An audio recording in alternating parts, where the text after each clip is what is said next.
اللهم صل على محمد وعلى آل محمد كما صليت على إبراهيم وعلى آل إبراهيم إنك حميد مجيد.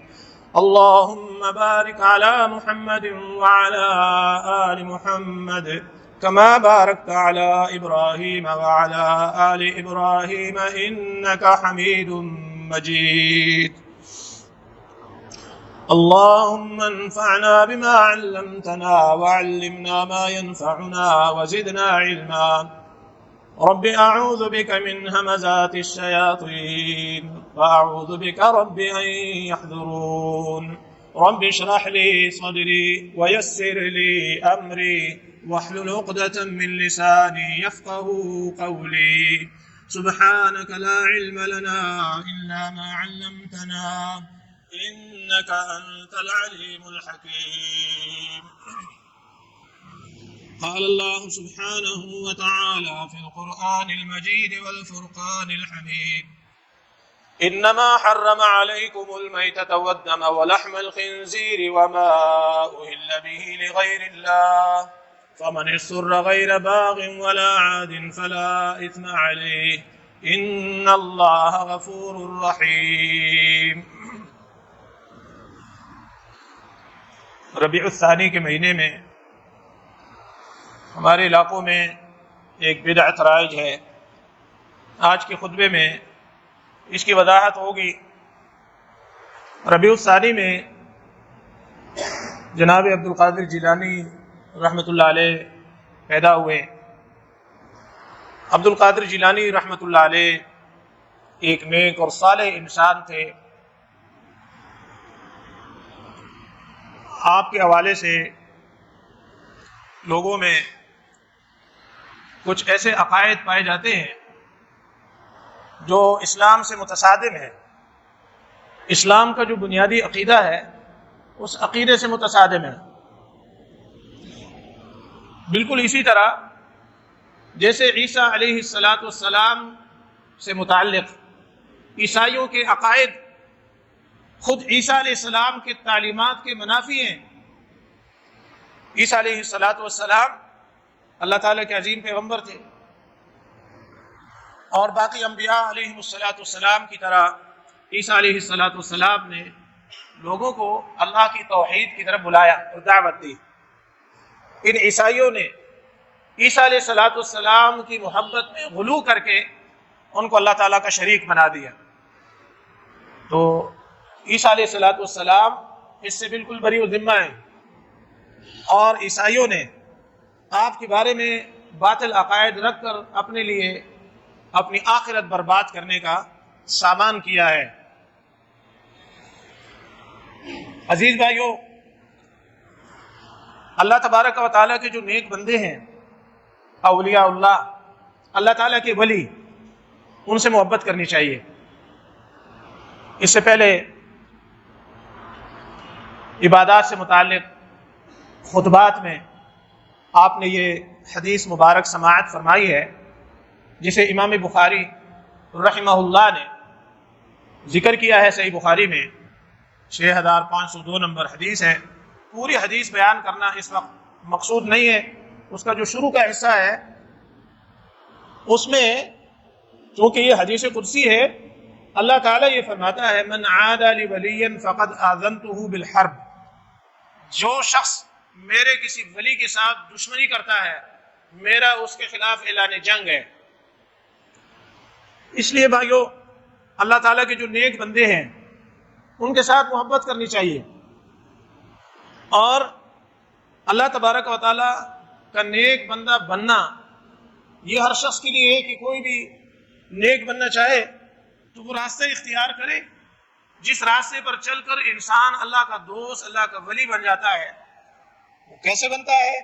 اس سے پچھلے والے خطبات آپ اپنے ذہن میں رکھیں کہ اللہ تعالیٰ کے ساتھ تعلق، اللہ تعالیٰ کی خالص بندگی، اللہ تبارک و تعالیٰ کے ساتھ عبادات والا معاملہ کہ بندہ اپنے رب کی عبادت کے لیے وقت نکالتا رہے، حرام سے بچے، معصیت اور نافرمانی سے بچے، تو بندہ اللہ تعالیٰ کا ولی بن جاتا ہے.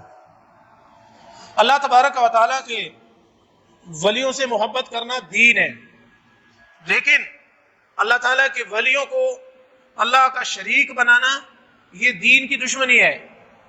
یہ کوئی محبت نہیں ہے کہ بندہ اللہ تعالیٰ کی کسی ولی کو اللہ تعالیٰ کا شریک بنا دے.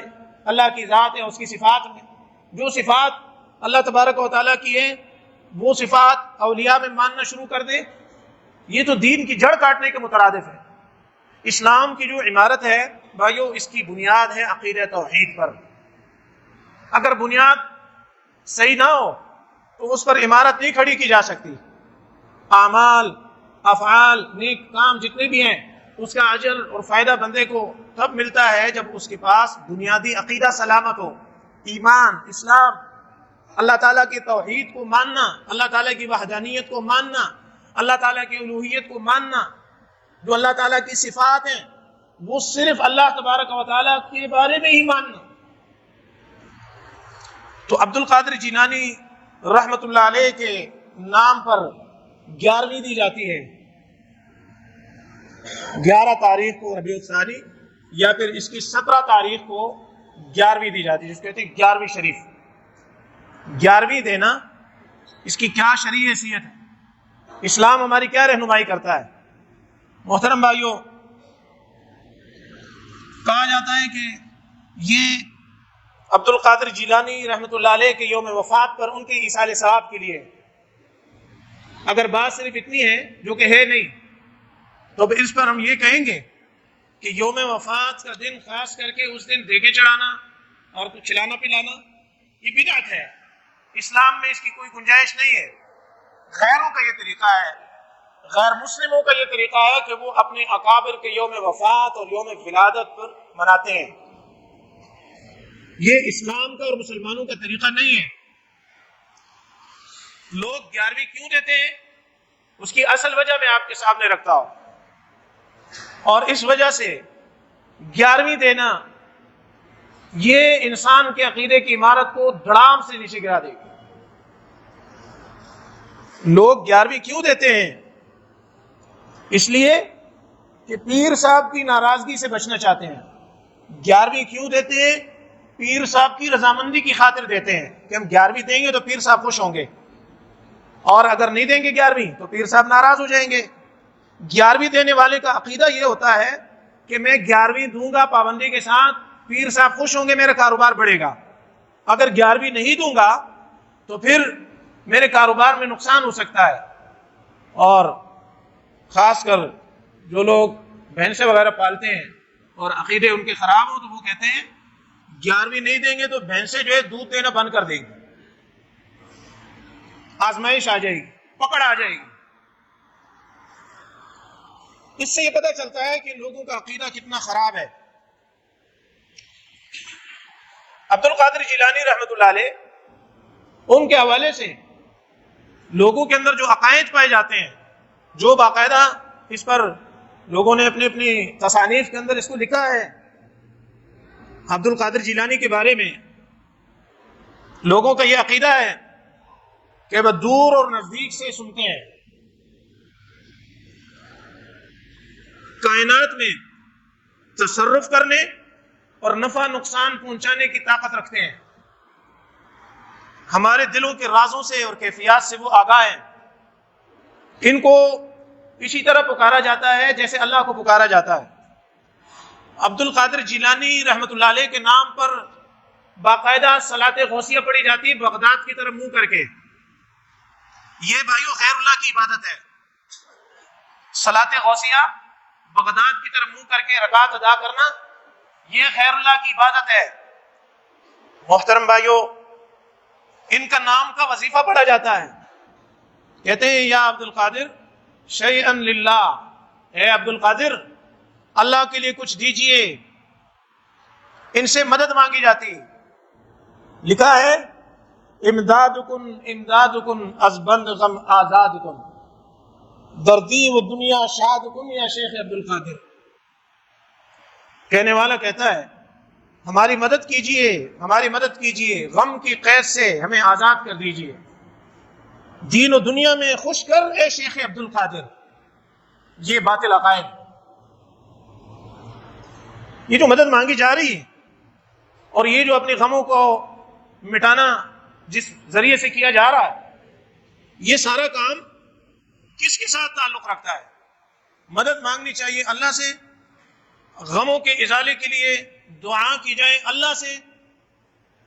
محترم بھائیو، جو کام اللہ کے لیے خاص ہے کہ یہ کام اللہ کے لیے کرنا ہے، وہ عبد القادر جیلانی کے لیے کرنا، اگر یہ شرک نہیں ہے تو شرک اور کسے کہتے ہیں؟ اللہ اکبر۔ یہ جو میں نے آپ کے سامنے چیزیں رکھنی ہیں، یہ باقاعدہ حوالہ جات کے ساتھ ہے۔ ایک حوالہ یہ گجرانوالہ سے چھپنے والا ماہنامہ رضائے مصطفیٰ، اس کا 15واں شمارہ ہے اور جلد نمبر 15 شمارہ 6، مئی 1973 میں یہ چھپا ہوا گجرانوالہ سے ماہنامہ رضائے مصطفیٰ۔ اس کے اندر کچھ اشعار لکھے ہیں ایک نظم کی صورت میں۔ وہ اشعار میں آپ کے سامنے پڑھتا ہوں۔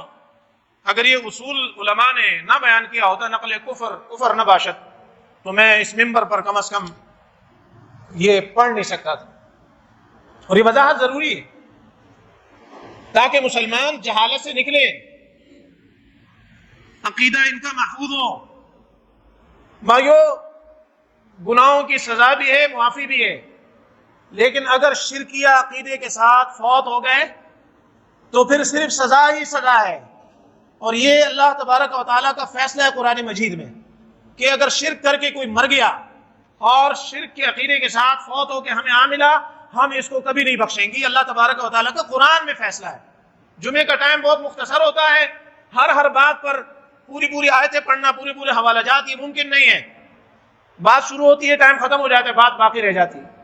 میں اللہ تبارک و تعالیٰ سے دعا کرتا ہوں، یا اللہ ہماری اس کم زندگی میں، اس تھوڑے سے وقت میں زیادہ برکت عطا فرما، اور ایسی بات ہماری زبان سے نکال جو ہمارے لیے نجات کا باعث بن جائے، ہمارے بھائی اور بہنوں ہم سب کے عقیدے کی اصلاح کا باعث بن جائے۔ یہ کوئی فرقہ واریت نہیں ہے کہ اس کو فرقہ واریت کا نام دے کر اس کو بین کر دیا جائے، پابند سلاسل کر دیا جائے۔ بھائیو، ہم سب پر سب سے بڑا حق اللہ مالک الملک کا ہے، اور اللہ تعالیٰ کسی ایک جماعت کا نہیں ہے، وہ رب الناس ہے، وہ تمام انسانوں کا رب ہے، ہر فرقے والے، ہر انسان کا وہ رب ہے۔ اللہ تعالیٰ کی جو عزت ہے، اللہ تعالیٰ کی جو توحید ہے، اس کے حوالے سے بھائیو، ایک مسلمان کا، ایک مومن کا عقیدہ بہت سیدھا سادہ ہونا چاہیے۔ عبد القادر جیلانی رحمۃ اللہ علیہ کے بارے میں ان لوگوں نے جو چیزیں لکھی ہیں اور جو چیزیں بیان کی ہیں، عبد القادر جیلانی رحمۃ اللہ علیہ اس سے بالکل بری اور ذمہ ہیں۔ انہوں نے یہ کفر لوگوں کو نہیں بتایا جو انہوں نے اختیار کیا ہے۔ نام عبد القادر جیلانی کا لیتے ہیں، عقیدے شیطانوں والے اپنائے ہوئے ہیں۔ تو یہ رضائے مصطفیٰ کا جو ان کا رسالہ ہے، اس میں یہ اشعار ہے، دل تھام کر سننا۔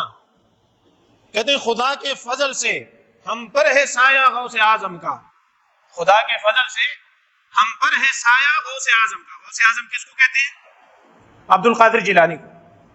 میں اس کی بھی وضاحت کرنے کی کوشش کروں گا کہ غوث اعظم یہ تو اللہ کی صفت ہے، اللہ کے سوا کسی اور کو غوث الاعظم کہنا یہ شرک ہے۔ بھائیو، خطبے کے اندر ٹیک نہیں لگائیں، اگر بیماری ہے، کوئی مسئلہ ہے، ٹھیک ہے، لیکن ٹیک لگانا سر نیچے کر کے اور گھٹنے پکڑ کے، یہ تو بھائی آپ کو نیند آئے گی، آپ کی نماز میں فرق آئے گا، آپ کا خطبہ متاثر ہوگا۔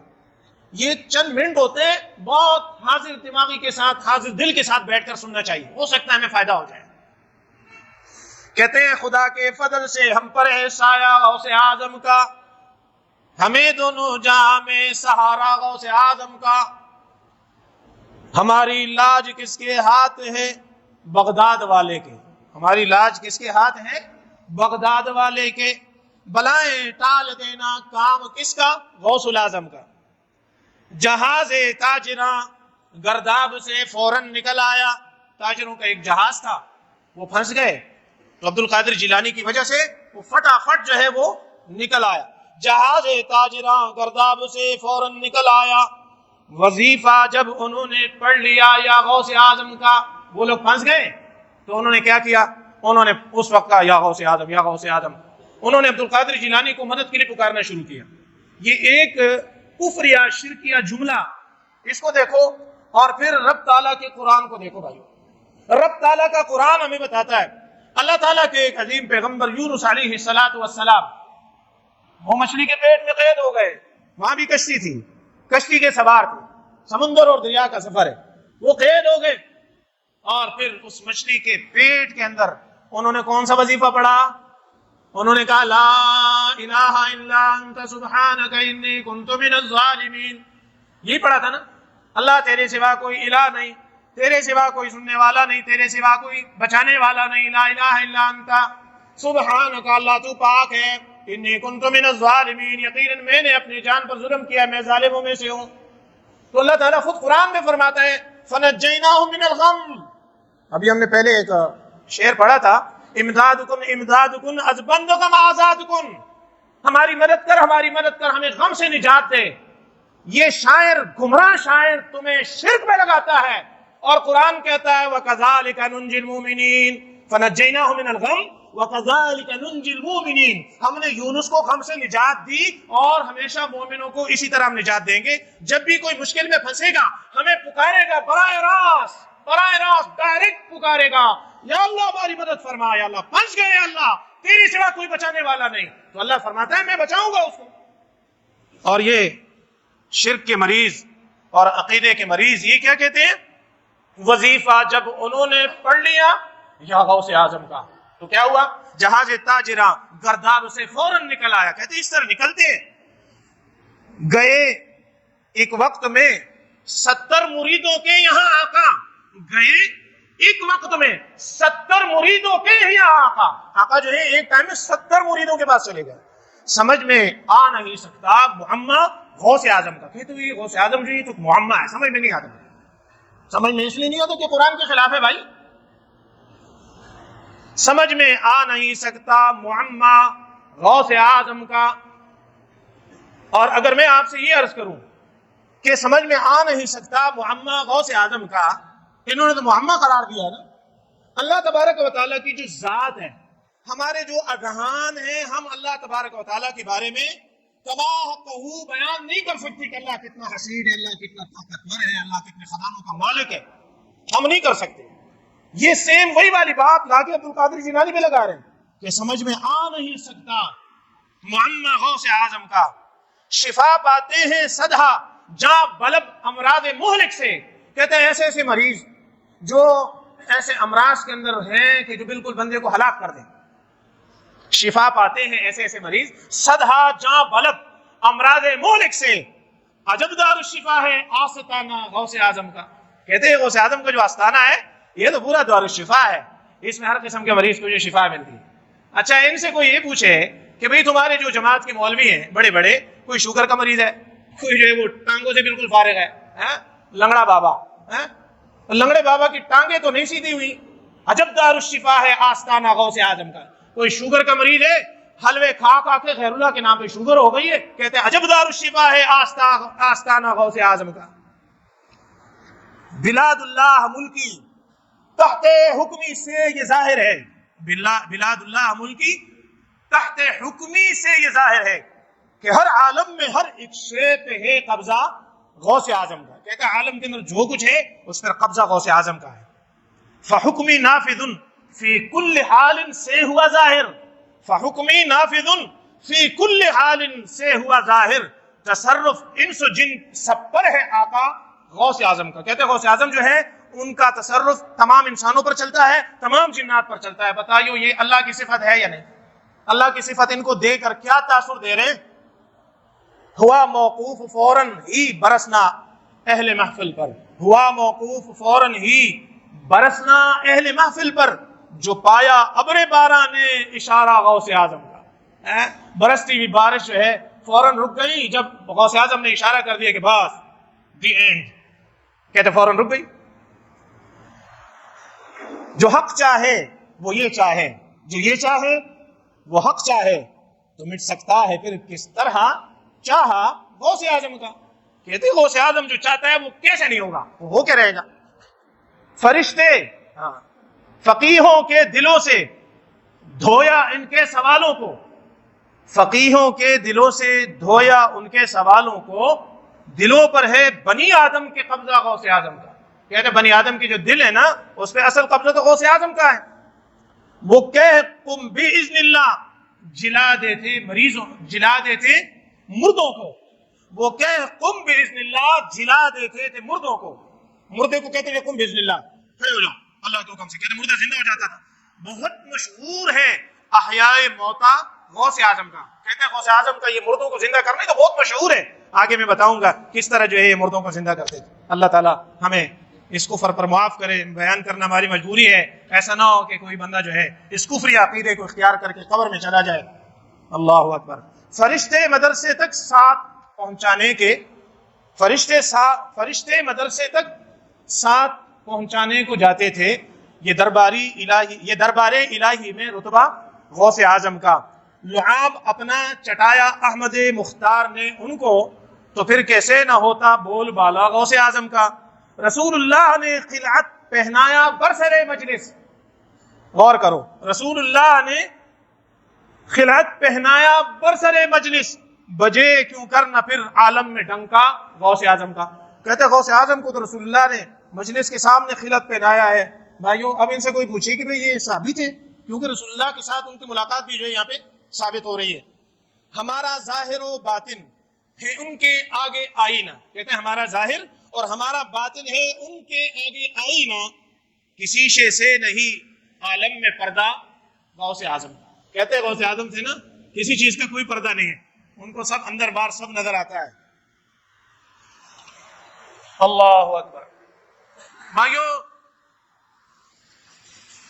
یہ جو اولیاء کی کرامات کے نام پر جو دکانیں بنی ہوئی ہیں اور جس کی دکانداری سے جو آمدن آ رہی ہے، نہ اس میں زکوٰۃ ہے، نہ اس پہ ٹیکس ہے، اور نہ اس میں جائز ناجائز. حضرت صاحب کی درگاہ کا نذرانہ ہے. یہ ساری دکانداریاں یہ خراب ہوتی ہیں ہمارے بیان سے، اس لیے ہم ان کے دشمن ہیں. کہتے ہیں یہ وہابی جو ہیں یہ دشمن ہیں ہمارے. ٹھیک ہے، تمہارے پیٹ پر لاٹ پڑتی ہے.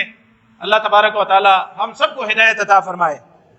کرامات کے نام پر ایسی ایسی کہانیاں لوگوں کو بیان کرتے ہیں، عوام سنتے ہیں، سر دھنتے ہیں، کہتے واہ واہ کیا بات. تو یہ ایک کہانی دو آپ کے سامنے سناتا ہوں کہ ان کے عقائد کس طرح کے ہوتے ہیں.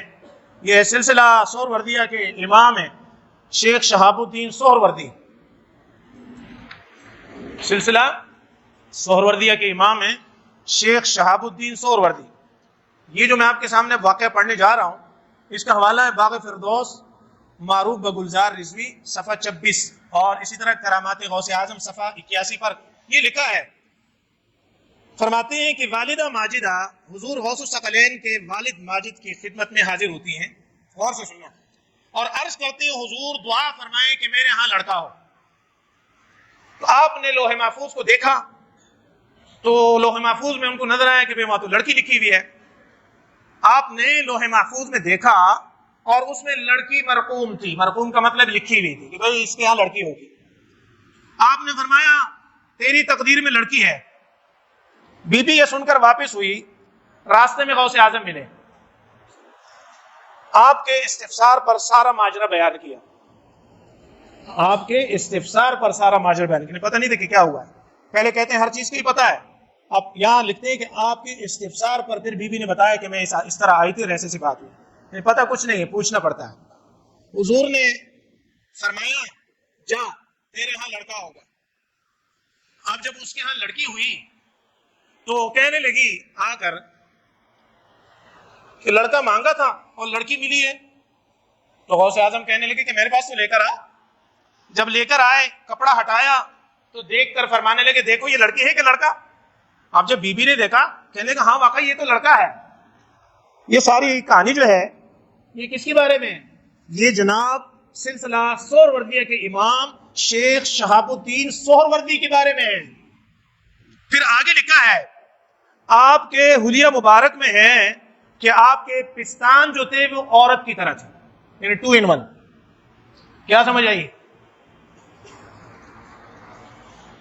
اور پھر یہ واقعہ لکھنے کے بعد اس کے ساتھ یہ شعر لکھا ہے لوح محفوظ میں تثبیت کا حق حاصل ہے. لوح محفوظ میں تثبیت کا حق حاصل ہے. مرد عورت سے بنا دیتے ہیں غوث الاغواث. کیوں بھائی ہے نا ساری یہ بکواس؟ کیوں جی؟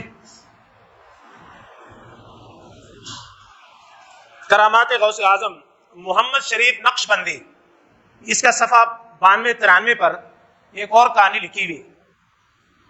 اللہ اکبر. کہتے ہیں غوث اعظم کے خادم فوت ہو گئے تو ان کی جو بیوی تھی وہ روتے دھوتے آئی اور آ کر غوث اعظم سے کہنے لگی کہ مجھے میرا خاوند زندہ چاہیے، میرا خاوند زندہ ہونا چاہیے. کہتے ہیں آپ نے مراقبہ کیا اور علم باطن سے دیکھا کہ اسرائیل جو ہے اس دن کی تمام روحوں کو اپنے قبضے میں لے کر آسمان کی طرف جا رہا. آپ نے اسرائیل سے کہا ٹھہر جا اور مجھے میرے فلاں خادم کی روح واپس کر.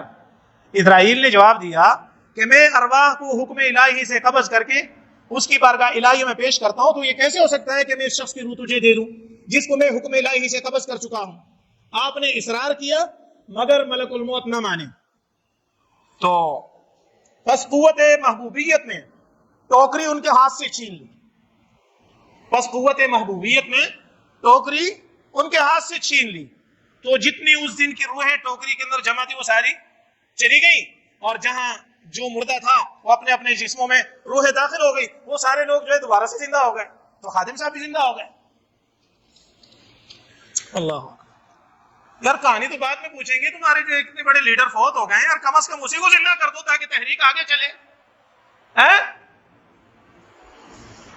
اور خود جس ہستی کو اتنی قدرت حاصل ہے وہ خود کہاں ہے؟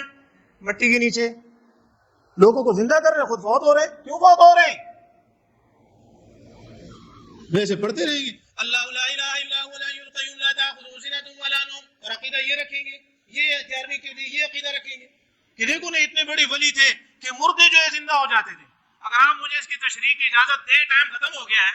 اس دن کی جو ٹوکری سے روحیں نکلی تو کوئی مردہ کہیں ہوگا، کوئی مردہ کہیں ہوگا. کسی کی قمیض اتر رہی ہوگی اور کسی کو جو ہے پورا ہی اتار رہے ہوں گے اور کسی کے جناب استنجا والی جگہ پہ ہاتھ ہوگا اور وہ ادھر ہی زندہ ہوگا. کیا کر رہے ہو ہمارے ساتھ آپ؟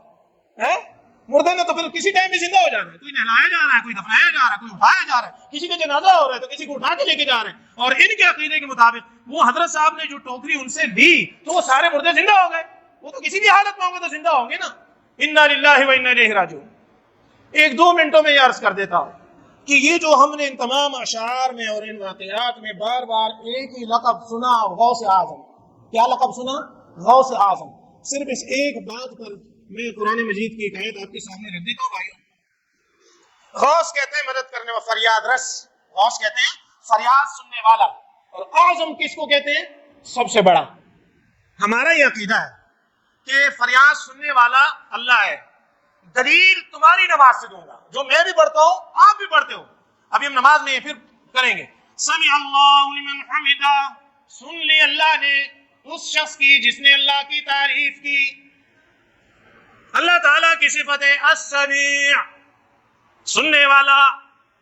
فجعلناہ سمیعا بصیرا، اللہ سمیع و بصیر ہے اور بندہ بھی فجعلناہ سمیعا بصیرا. اللہ کہتا ہے میں نے بندے کو سمیع و بصیر بنایا. دونوں میں فرق ہے. کیا فرق ہے؟ وہ ہے السمیع، یہ ہے فقط سمیع. وہ ہے البصیر، یہ ہے فقط بصیر. اللہ کی سماعت اس کے لیے کسی چیز کی ضرورت نہیں ہے. بندے کی سماعت، ابھی اسپیکر خراب ہو جائے نا تو اوپر سے خبر آ جائے گی خطبے کی آواز نہیں آ رہی، اسپیکر بند ہو گیا ہے. یہ بندے کی سماعت ہے، محدود ہے. اللہ کی سماعت لامحدود ہے. اللہ کی سماعت بندے کی سماعت میں ایسے فرق ہے جیسے خود اللہ میں اور بندے میں فرق ہے. اللہ کی جو صفات ہیں وہ اللہ والی ہیں، بندے کی جو صفات ہیں وہ بندے والی ہیں. اللہ کی صفات ذاتی ہے، بندے کو دی گئی ہیں. اللہ اللہ ہے، بندہ بندہ ہے. اسی لیے کہتے ہیں عبد القادر نو قادر نہ جان، قادر نو عبد القادر نہ جان. جو عبد القادر ہے اس کو قادر مت سمجھ اور جو قادر ہے اس کو عبد القادر مت سمجھ. غوث اعظم کون ہے؟ غوث اعظم اللہ ہے. دلیل اس کی سورۃ الانفال ہے. استغیثون ربکم فاستجاب لکم انی ممدکم بألف من الملائکۃ مردفین. وقت نہیں ہے، میں تفصیل میں نہیں جانا چاہتا. جب آپ اپنے رب سے فریاد کر رہے تھے، استغاثہ کر رہے تھے، مدد مانگ رہے تھے، مدد مانگنے والا کون ہے؟ دونوں جہانوں کا سردار محمد کریم علیہ الصلوۃ والسلام. مدد کیا مانگی؟ میدان بدر ہے. 1000 دشمن اپ ٹو ڈیٹ اسلحے کے ساتھ اسلام کے پروانوں کو مٹانے کے لیے چڑھ دوڑا ہے. اللہ کے آخری نبی نے اللہ سے مدد مانگی، یا اللہ ہماری مدد فرما. یا اللہ اگر آج یہ مجاہد مٹ گئے تیرا نام لینے والا دنیا میں کوئی نہیں رہے گا. یہ ہے بھائیو اللہ تعالیٰ نے جنگ بدر کی پوری تفسیر قرآن میں سورہ انفال میں دیگر سورتوں میں بیان کر دی. جب آپ اپنے رب سے فریاد کر رہے تھے, یہاں پر جو الفاظ استعمال ہوئے ہیں وہ ہیں اذ تستغیثون ربکم, جب آپ اپنے رب سے استغاثہ کر رہے تھے. جس سے استغاثہ کیا جائے وہ غوث ہے, اور غوث صرف اللہ ہے, اور اعظم ہے ہی اللہ, وہ سب سے بڑا ہے. سننے والا اور سب سے بڑا سننے والا وہ اللہ ہے. اللہ رب العالمین کی صفت کو کسی بندے میں ماننا شرک ہے. لاہور والا علی حجویری رحمت اللہ علیہ وہ داتا نہیں ہے, داتا نہیں ہے, داتا بھی اللہ ہے اور دیتا بھی اللہ ہے. انک انت الوہاب. یہ لوگوں نے جو ہے اپنی ٹرمینالوجی بنا لی, یہ داتا ہے وہ دستگیر ہے. دستگیر پر میں آپ کو بتاؤں انہی کے بارے میں یہ عقیدہ رکھا جاتا ہے. غوث الاعظم کہا جاتا ہے, دستگیر کہا جاتا ہے. یہ دستگیر کیوں ہے؟ نعوذ باللہ من ذالک. کہتے ہیں کہ ایک دن اللہ تعالیٰ اور عبد القادر جیلانی راستے سے گزر رہے تھے. راستے میں کیلے کا چھلکا پڑا ہوا تھا. کیلے کے چھلکے پہ اللہ کا پاؤں پھسلا, اور جب اللہ کا پاؤں پھسلا تو عبد القادر جیلانی نے پکڑ لیا. اگر یہ کفر نہیں ہے بھائیو تو مجھے بتاؤ کفر کسے کہتے ہیں, شرک کسے کہتے ہیں؟ اگر یہ محبت ہے تو پھر سن لو, ایسی محبت سے ہم باز آئے کہ جس میں عقیدہ بھی ہمارا برباد ہو جائے. ایسی محبت ہم نہیں کرتے, یہ محبت نہیں ہے, یہ تو اسلام کے جڑے کاٹنے کے مترادف ہیں. تو ان کے نام کے لوگ دیتے ہیں 11ویں. ہم نے تو چونکہ یہ کبھی دی نہیں, پتہ نہیں کون کون سی چیزیں اس میں استعمال کرتے ہیں. اگر جانور کاٹتے ہیں, اگر دیگ چڑھاتے ہیں, اگر بریانیاں پکتی ہیں, اگر جناب حلوے مانڈے یہ ساری چیزیں کرتے ہیں, تو یہ ساری چیزیں کس نے پیدا کی؟ اللہ نے. اور یہ ساری چیزیں کس کے نام پر دینی چاہیے؟ اللہ کے نام پہ. اللہ مالک الملک کے نام پہ مال دینا یہ عبادت ہے. اللہ کی رضا کے لیے نظر ماننا, نظر ماننا عبادت ہے. اس کو نظر کہتے ہیں, اور ہمارے ہاں اس کو نیاز کہتے ہیں. کہتے ہیں نظر اللہ, نیاز حسین. اللہ کی نظر, حسین کی نیاز, یہ ایک ہی چیز ہے. نظر بھائیوں عبادت ہے. عبادت صرف اللہ کا حق ہے. ایک صحابی نے نبی علیہ الصلوۃ والسلام سے پوچھا کہ میں نے نظر مانی تھی کہ بوانا مقام پر جا کر اونٹنی ذبح کروں گا. تو آپ علیہ السلام نے اس سے 2 سوال پوچھے, مجھے یہ بتا کہ بوانا مقام جو ہے اس پر کوئی استان تو نہیں تھا جاہلیت کا؟ کہا جی نہیں. لوگوں سے پوچھا, لوگوں نے کہا کہ جی نہیں, ایسا کوئی استان وہاں نہیں تھا, ایسا کوئی دربار وہاں نہیں تھا. دوسرا سوال آپ نے یہ پوچھا کیا بوانا مقام پر مشرکین کی کوئی عید تو نہیں ہوتی تھی, کوئی ان کا تہوار, کوئی ان کا خاص دن؟ کہا جی ایسا کچھ نہیں تھا. آپ نے فرمایا ٹھیک ہے, پھر تو بوانا مقام پہ جا کے اونٹنی ذبح کر دی.